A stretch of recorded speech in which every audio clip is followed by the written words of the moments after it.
Hi, I'm Jeremy from It's Fixed. Today we're going to talk about Office software. I know what you're thinking. Microsoft Office is out there and it's pervasive. Why should I use anything else? Well, we're going to explore that question today for just a few minutes and take a look at an alternative. Let's get started. All right, last week there was an article put out. I'm displaying this from venturebeat.com. Microsoft really doesn't want you to buy Office 2019. And so the gist of this article is that instead of making an outright purchase of Office 2019, Microsoft would prefer, you guessed it, that you buy Office 365 and pay a monthly fee to be able to use Office. Well, that's all and good if you're a business, an established business, but what if you're a small business or a nonprofit just getting started and you don't have a requirement that you absolutely need to use Microsoft Office? Well, that's where LibreOffice comes into play. LibreOffice just released version 6.2.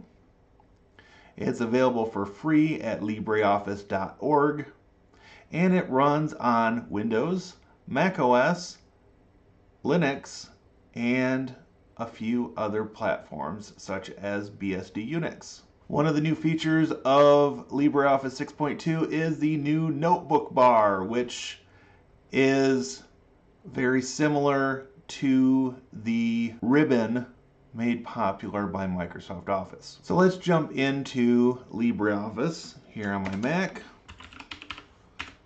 and we'll take a quick look and give some final thoughts when we're done. Alright, so I've launched LibreOffice 6.2, and as you can see, it opens up to what they call the Start Center. If we go to a new Writer document, Writer is their equivalent to Microsoft Word. And as you can see, you get sort of a standard layout, as you might recall from older versions of Microsoft Office before they added the ribbon. So the notebook bar is disabled or turned off by default, and you can enable it by going to View, User Interface, and then Tabbed, and it will change and put up your different tabs that resemble very much the ribbon type setup in Microsoft Office. So on a Mac, you're still going to have the standard pull down menus or drop down menus, depending on the terminology you prefer. But let's take a look at the Windows version of the software. Here we are on the Windows side. You get the same Start Center. We'll go to Writer document, and you start off again with the normal drop down menus.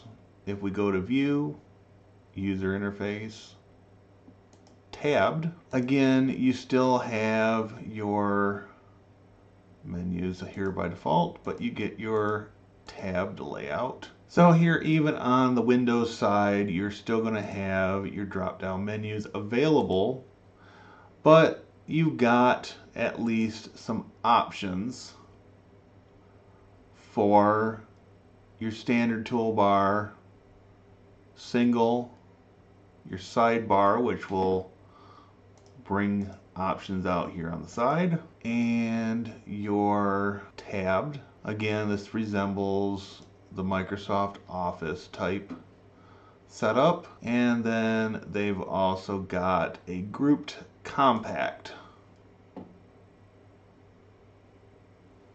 which again is similar to the Microsoft Office version, but you've got the drop downs available for additional options in each of the categories, as well as still having the menu bar here at the top. Given that Microsoft is saying don't buy Office 2019, maybe it's time to move off Microsoft Office altogether and give LibreOffice a try.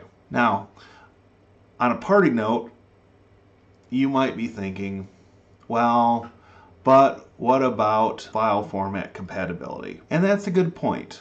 At least it was a good point maybe 10 years ago. Today, if you're not exchanging documents for editing purposes, it's really a moot point. If you want to preserve the formatting of your document and there are no requirements for the other person to edit said document, the best way to do it is with a PDF file. LibreOffice can export PDF files. Now, on the other hand, if you do need to share editing capabilities with another person, there are a couple of approaches. First, if you go to File and Save As, you can come down here to the Save As type box and select Word 2007 to 2019, the docx format. And you'll have satisfactory results sharing editing with a person running a newer version of Office, 2007 or newer. Your other option is you can come down and do a save remote. Of course, you're going to need to add your service, and here you have options.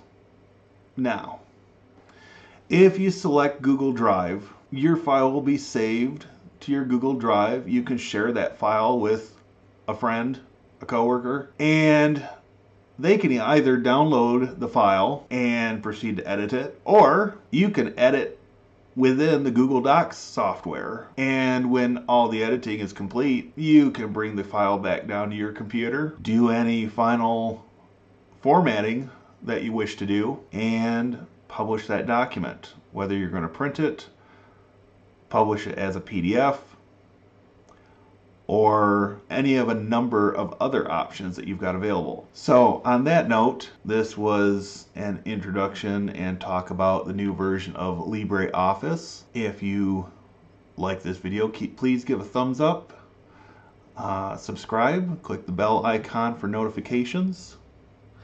If you're in the Lansing, Michigan area and need computer assistance, please feel free to give us a call. Our contact information at It's Fixed is available at itsfixed.today. Again, itsfixed.today. Thank you for watching, and I hope to see you in the next video.